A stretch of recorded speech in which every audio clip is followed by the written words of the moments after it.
Welcome back to FYI Philly, to Barbecue's restaurant at Harris, Philadelphia. And I guess, Karen, this next story, you could call it the Italian job. That's right. Our partners at Philly Mag went on a month-long quest, taste testing mountains of pasta, gallons of gravy in search of the 30 greatest spots to eat Italian food in the city. Oh, food. Yum. I'm just thinking of it all. And while we here at FYI usually showcase the new, in this case, we went for the old. Yeah, no kidding. The very, very old. In fact, Dante Luigi's is the oldest Italian restaurant in Philadelphia and the entire country. Huh. Dine at Dante and Luigi's and it's impossible to leave hungry with dishes like the antipasta plate chock full of meats, cheeses, marinated mushrooms, olives, and house-made roasted peppers. Now really you could serve 3 or 4. Some people get it just all by themselves. And this is the baked lasagna, which Philly Mag crowns easily the best in the city, served in slices as big as your forearm, yet still light as a cloud, even when smothered in the house's hefty gravy. It's the most basic of the basic dishes, and I think that's why it's so good and people keep coming back to eat it, because there's nothing fancy about it. It's just simple and delicious and basic. Dante and Luigi's has been serving classic Sicilian food in South Philly since 1899. Connie and her husband Michael bought the restaurant 17 years ago from the 5th generation of the original family. The actual name of the restaurant is Corona di Ferro.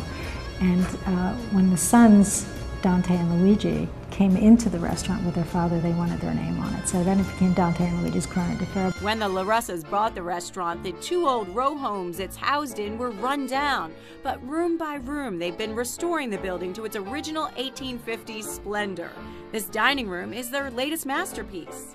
My husband's, he's really a restoration specialist, so we wanted to see how much we could preserve of what it originally had looked like. And once we stripped everything away, we found all the moldings, we found the arches in the window. They were all bricked up, so we opened everything up and put glass in it to make it lighter. With both the physical building and the food, they're committed to keeping things the way they've always been.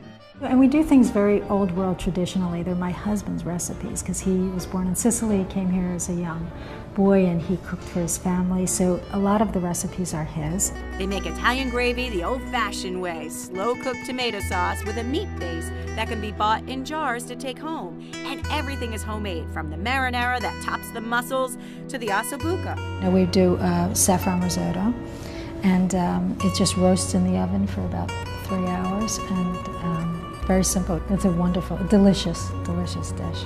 And be sure to leave room for dessert. The tiramisu is classic with imported Italian lady fingers steeped in espresso, mascarpone cheese, and homemade creamy egg custard. Every single thing that we're using in the restaurant we make from scratch here, and it's time consuming. It really does make a difference in how the food tastes. So back in the day, Italian immigrants would arrive on the docks with the name of the restaurant written on a little scrap paper. You know, and they didn't speak any English, and they knew they could go there, get a job at Dante and Luigi's, and rent one of the rooms above it. How cool is that to know the history started right here? I think history is phenomenal, and from something classic like that to something